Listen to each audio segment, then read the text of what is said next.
Em evento do Dia do Trabalho, o presidente Lula critica juro alto, ressalta reajuste do mínimo e promete regulamentar ocupação em aplicativos. Ao lado de Tarcísio de Freitas, Jair Bolsonaro participa da abertura da maior festa agrícola do país. Semana será movimentada na política. Câmara dará andamento à CPI dos ataques de janeiro e deve votar projeto da lei das fake news. Capivara Filó é devolvida para influenciador após justiça conceder a guarda. O RB Notícias está no ar.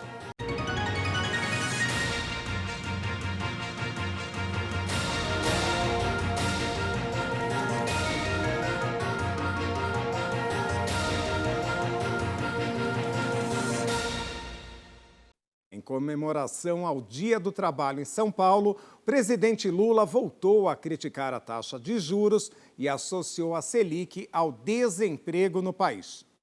O presidente Luiz Inácio Lula da Silva voltou a criticar hoje a taxa Selic, o índice básico de juros da economia, que está em 13,75%.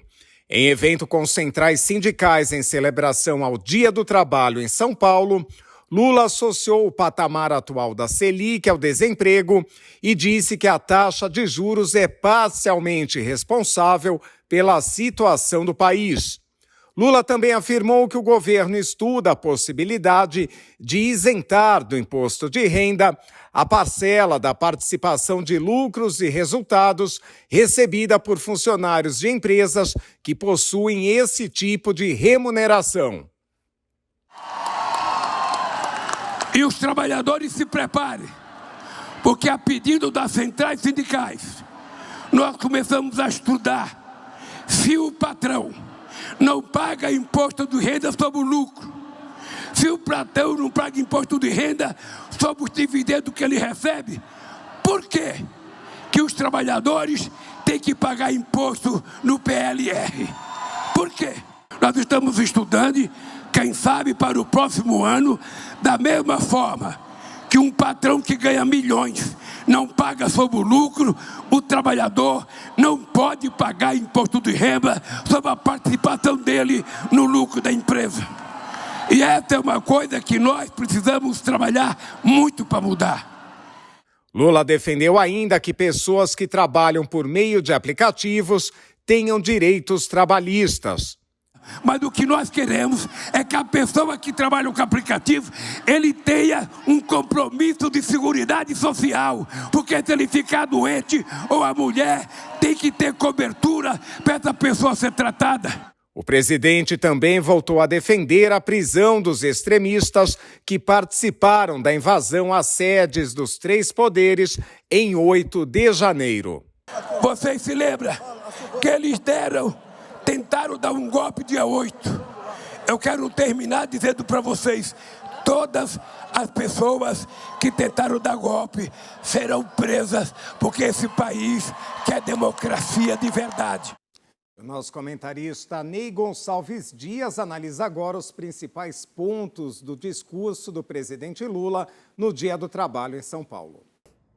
O presidente falou que ele está falando de 4 meses de governo, mas que ele foi eleito para 4 anos.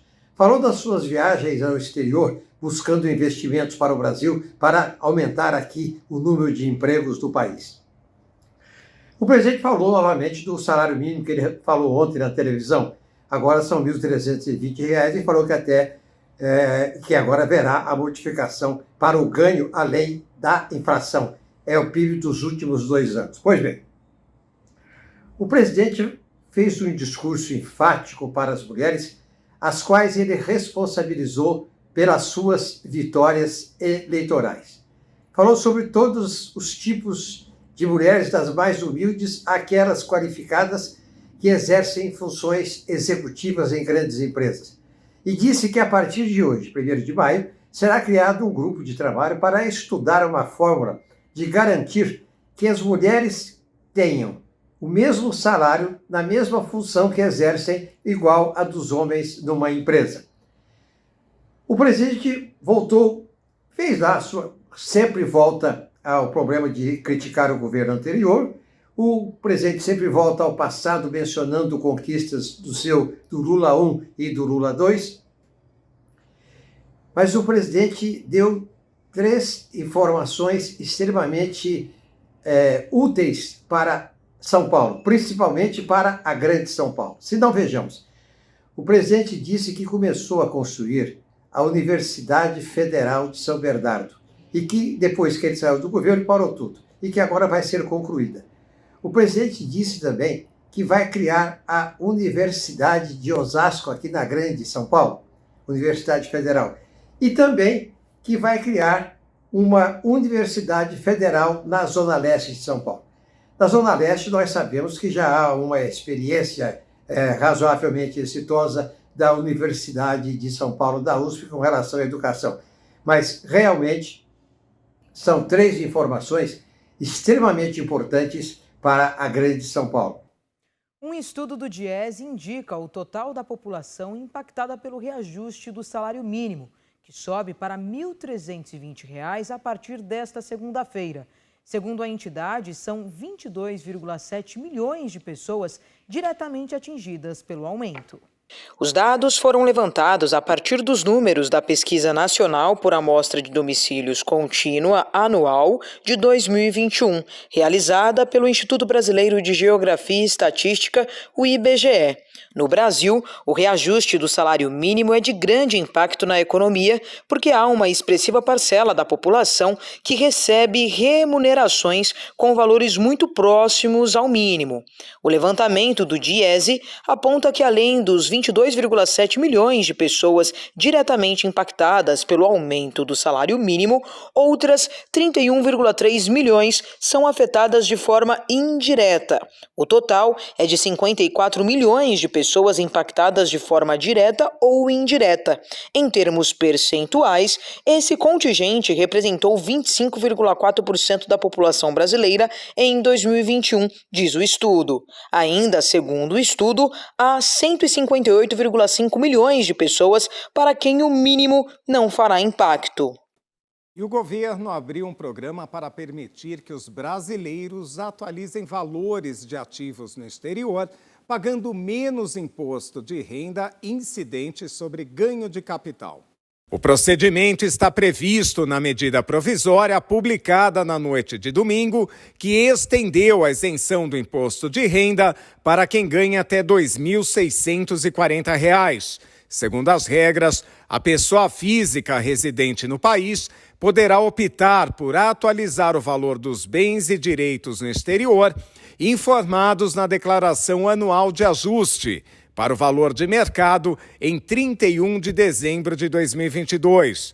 O contribuinte terá que pagar o tributo referente à diferença para o custo de aquisição, pelo imposto de renda das pessoas físicas, com alíquota definitiva de 10%.